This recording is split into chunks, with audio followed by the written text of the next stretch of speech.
I heard the man died because he was owing to many people. In the quiet Igbo village of Amokwe, silence never lasted long because Ugo was always awake. He was not the strongest man in the village, nor the wealthiest, nor even the most titled. Yet his name traveled faster than the village drum. Ugo's mouth was like a restless river. Once it started flowing, no elder, woman or stranger could stop it. If secrets were beds, they did not just land on his mouth though. They built nets there.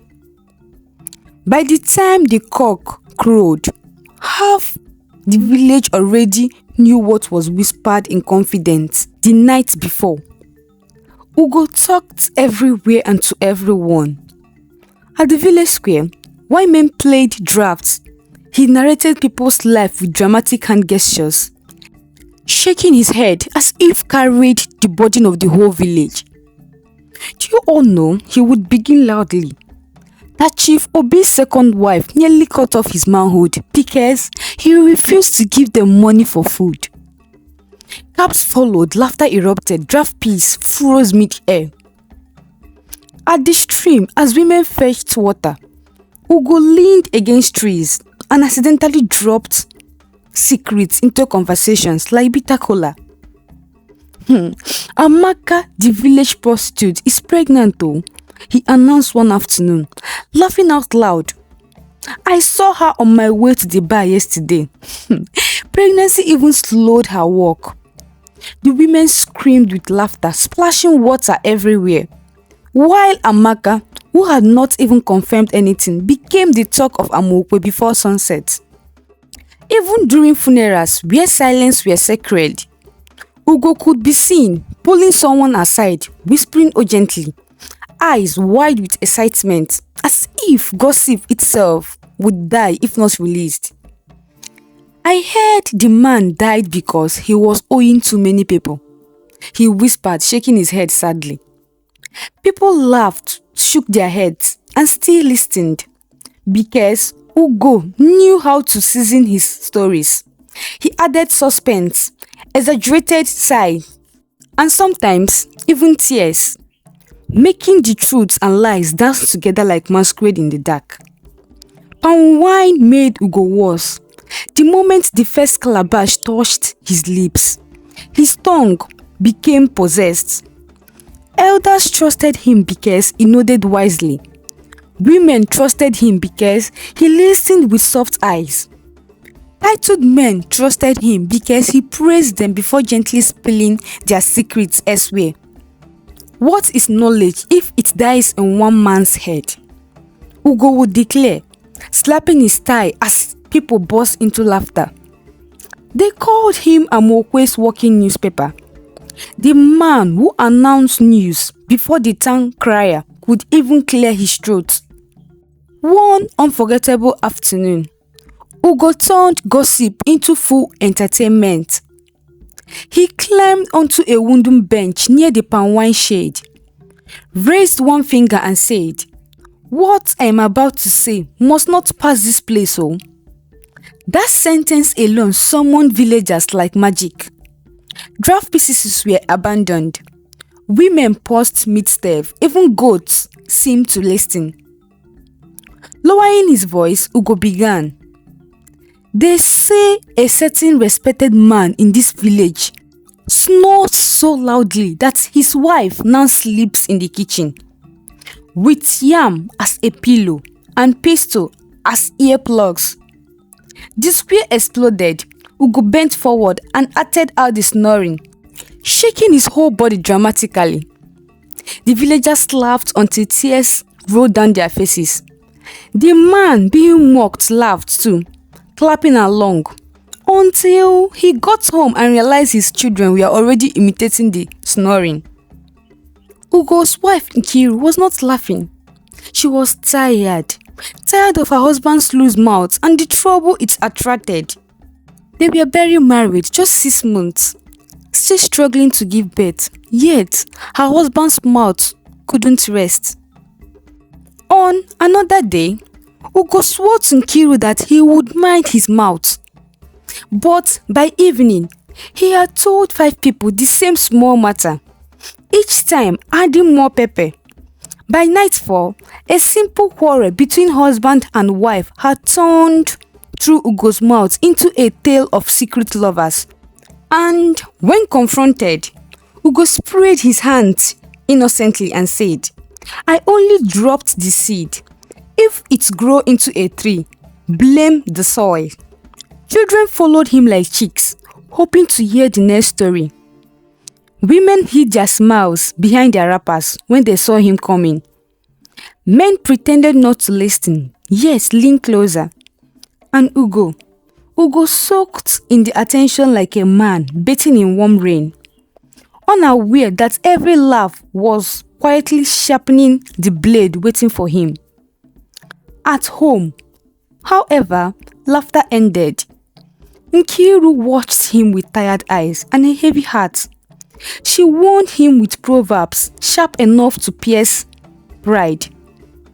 A loose mouth invites enemy to sit comfortably. She would always say, "Please, my husband, stop saying everything you see or hear." She begged, scolded, and sometimes cried. But Ugo only laughed, puffed his chest, and kissed her forehead, as if love could silence danger. What Ugo did not know, what destiny was already sharpening like a knife against stone, was that one sacred confession, whispered beneath the ancient Odara tree, would slip from his mouth and return wrapped in disaster. And when it did, Amokwe would no longer laugh with him. They would gather in anger, in judgment, and in silence, heavy enough to crush a man who talked too much. Trouble did not announce itself with drums or gunshots. It arrived quietly, the way real disaster always does. Soft-footed, smiling, and pretending to be harmless. One evening, as the sun dipped low and painted the sky the color of burning palm oil, Ugo found himself resting beneath the ancient Odara tree. That tree had heard more secrets than the oldest elder in Amokwe. It was a place where matters were whispered, not shouted, because everyone believed that secrets spoken there were meant to kneel and die. That was where Ugo overheard it. 2 men from one of Amokwe's most powerful families stood a short distance away. Their voices were low, broken, and trembling, as if the words themselves were afraid to come out. They spoke of sudden wealth, of money that appeared overnight, of a compound that rose faster than prayer could follow. Then, one of the men said the words that made Ugo's blood run cold. He used his own brother. Ugo froze. Then he leaned closer. They spoke of a younger brother who had fallen sick suddenly and died without warning. No long illness, no cries, just death. They spoke of strange midnight journeys, of a native doctor far from Amokwe, of blood demanded as payment. They spoke of a sacrifice so forbidden that even mentioning it could invite madness. According to them, the wealth now enjoyed by that family was soaked in brother's blood. As Ugo listened, his heartbeat thud loudly in his ears. This was not ordinary gossip. This was not village drama meant for laughter. This was the kind of secret that made people disappear. The kind that brought curses, revenge, and bloodshed. When the men noticed Ugo standing nearby, their voices died instantly. One of them stepped forward and grabbed Ugo's arm so tightly that Ugo sucked in his breath. This matter must not leave this tree, the man warned, his eyes wide with fear. If it does, someone else will follow that brother into the grave. Ugo nodded repeatedly, his head bumbling like a frightening toy. He beat his chest and swore loudly, "Me, Talk. Even if my mouth wants to open, I will lock it with padlock. I value my life.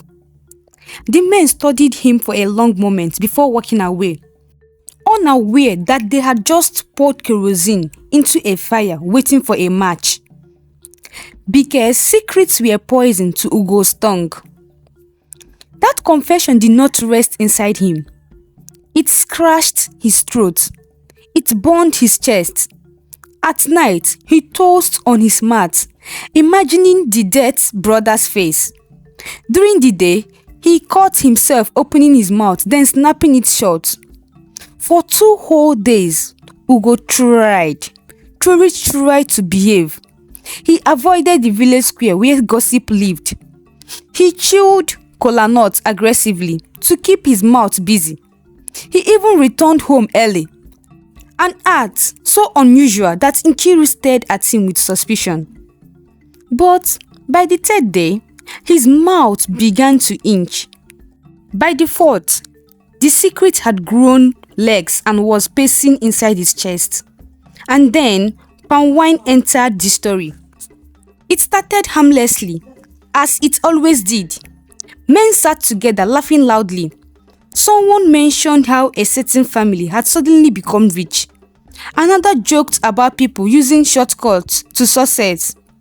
Ugo chuckled, shook his head knowingly, and said softly, money these days does not fall from the sky. Oh. Some people pay heavy price. That was all, oh, but it was enough. Conversation died instantly. Cups paused halfway to the mouth. Eyes turned towards Ugo. Bodies leaned closer. Ugo felt it. The power, the hunger in their silence. His chest swelled, half jokingly, half boastfully. He leaned forward and began to talk. He wrapped the secret in laughter, lowered his voice dramatically, and said things like, "They said, I'm not the one that said it though. That Okenna, the weirdest man in this village, used his younger brother for ritual. He exaggerated details, twisted timelines, and added pepper where none existed." People gasped, some laughed nervously, others crossed themselves. Fear crept into the air like cold smoke. By sunset, Amuoko was on fire. Like Hamatan flame, the well spread dry, fast and unstoppable. What Ugo said as gist became a full accusation in other mouths. The dead man's name was whispered again and again. The rich family became targets of fear and hatred. Women warned their children to stay away from that compound. Men argued loudly about evil wealth. Some swore they had always suspected something was wrong. By the next market day, whispers had grown teeth. The same people who once offered Ugo cola now folded their arms when he approached. Men spat to the side when they saw him. Women pulled their wrappers tighter. Worst of all, fingers began to point, not just at Ugo, but at his household. They say he knows more than he's saying, someone whispered. They say his wife may also benefit from the blood money, another added. By nightfall, Nkiru sat alone in their compound, tears soaking her wrapper. The warnings she had been given now screamed in her ears. Ugo stood in the middle of the yard, forcing laughter, trying to joke his way out of fear. But his laughter sounded thin and empty, like a cracked drum. The calabash has been broken, and no amount of laughter could gather the palm wine back. The rumor did not reach Okenna with noise. It arrived the way disgrace always does, quietly, carefully, and with wicked patience. At first, it was the silence. Men who once greeted him loudly at the village square now only nodded. Women who used to send their children to greet him suddenly pulled them back by the arm. Even dogs stopped wandering into his compound, as if they too had heard something and chosen caution. Okenna noticed. Then came the whispers. His youngest son returned from the stream one evening with confusion in his eyes. "Papa," the boy asked softly, "why did they say you used Uncle Ifeanyi to make money?" The calabash slipped from Okenna's hand and shattered on the hard earth. That was how he knew. For days, the words followed him like a shadow. At the market, women paused their bargaining when he passed. At night, his wife lay stiff beside him, afraid to ask questions she was already answering in her mind. The accusation was heavy, too heavy to be ignored. In Amokwe, to be accused of sacrificing one's own blood for wealth was not just shame. It was a sentence waiting for proof. Okenna did not shout. He did not deny it publicly. He did not run to elders. Instead, he asked one question. Where did this thing start? Every answer, spoken or avoided, bent in the same direction. Ugo. Ugo was at the palm wine shade when Okenna came for him. He arrived without anger, without weapon, without raised voice. That calmness alone unsettled the men present. Even laughter slowly faded as Okenna stood before Ugo. His eyes steady, his face unreadable. "Ugo," he said gently, "come, I want to ask you something." Ugo laughed nervously, wiping his mouth. Okenna, is it palm wine you want? Sit down now, let me pour for you." Okenna did not sit. He leaned closer and lowered his voice, not in threat but in control. "Did the words they are spreading about me come from your mouth?" The palm wine cup trembled in Ugo's hand. "Which words?" Ugo chuckled weakly. "People talk plenty these days. You know how village is." Okenna nodded slowly. "Yes, but words do not grow legs unless someone gives them feet." Silence swallowed the shade. Ugo tried to laugh again, louder this time. "I only said what I heard though. I didn't mean it like that. People exaggerated it." Okenna's eyes darkened, but his voice remained calm. "Do you know what it means?" he asked. "To say a man killed his own brother for money." Ugo shifted. "In this village," Okenna continued, "that kind of word brings fire. It turns children against father. It makes people pick stones in the night. If my brother truly died by my hands, the ancestors would have already punished me." He paused.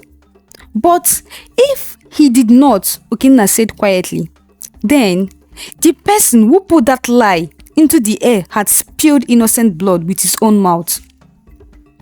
Ugo opened his mouth. No sound came out. "I did not come to fight you," Okenna finished.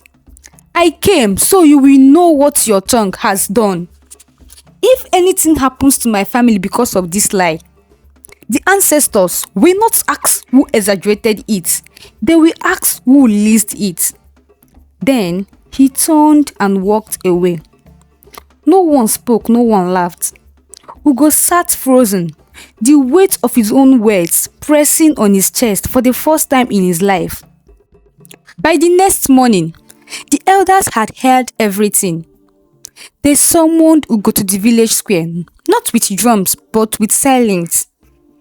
He stood alone in the center, sweat soaking his wrapper, while men who once clapped for him now stared with stone faces. The elder's staff hit the ground. "Sometimes," he said, "talking is worse than action." Then came the judgment. Ugo was fined. His farmland near the river was seized and handed to another family. And his name, once a source of laughter, was stripped of honor. But the deepest wound was waiting at home. Nkiru did not shout. She did not cry. She only packed quietly. "You love the village more than your household, right?" she said without looking at him. "Now, Let the village keep you. By nightfall, Ugo sat alone in his compound, surrounded by echoes of laughter that no longer belonged to him. The man who once carried everyone's secret now had no one to listen to. And somewhere in Amokwe, silence began to learn his name. Ugo's fall did not happen in one loud moment. It happened in pieces, small humiliating pieces that scattered across his days. The first thing he lost was his shadow. People no longer walked beside him. When Ugo entered the village square, conversation thinned out like soup poured into too much water. Men who once called him over now cleared their throats and looked away. Laughter would rise somewhere, but the moment his footsteps were heard, it collapsed into uncontrollable silence, like a drum suddenly covered with clothes. Children noticed it first. They stopped running towards him. Mothers pulled them back by the wrist, whispering warnings instead of greetings. Some children, bold with innocence and cruelty, pointed and asked questions that cut deeper than insults.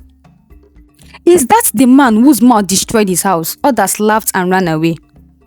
Ugo pretended not to hear. He always pretended. The land the elders took from him, which had once fed his household, now weeds claimed it, and another man's footsteps pressed the soil where his sweat once fell. Hunger followed him home like a loyal dog. Meals grew smaller. Palm wine became a luxury. Even firewood was measured carefully, because shame had taught him how expensive survival could be. At night, the compound felt larger than it ever had. Empty, echoing, unforgiving. Nkiru's mat was gone. Her cooking pots were gone. The corner where her laughter once rested now held only ducks and silence. Some evenings, Ugo caught himself turning his head, ready to share a thought, a joke, or even a rumor, only to remember there was no one left who trusted his words. That realization hurt more than the elder's punishment. Sleep avoided him. When it finally came, it brought no rest. Each night, Obinna replayed moments like a stubborn masquerade that refused to leave the square. He saw himself laughing at the palm wine shade. He heard himself saying, "What I'm about to say must not pass this place." He remembered the way people leaned closer, the way attention warmed him like sunlight. And then he remembered Nkiru's voice. A loose mouth invites enemy to sit comfortably. Regret settled into his bones. He understood now that silence was not emptiness. It was protection. That not every truth needed legs. That some words were meant to be buried, not broadcast. But understanding came too late. Wisdom had arrived after destruction, like rain after harvest. Before long, his name stopped being a name. It became a lesson. Mother used it to train their sons. Close your mouth before you become like Ugo. Elders used it to warn the young. A man who cannot guard his tongue cannot guard his destiny. Ugo heard these words, carried by the wind, spoken by people who no longer looked him in the eyes. And each time, something inside him bent a little more. The man who once fed on attention now starved for dignity. The man who once owned every story now had no one willing to hear his own. And as Amokwe moved on, laughing, trading, living, Ugo remained behind, learning the cruelest lesson of all. Some falls do not break the body, they break the voice.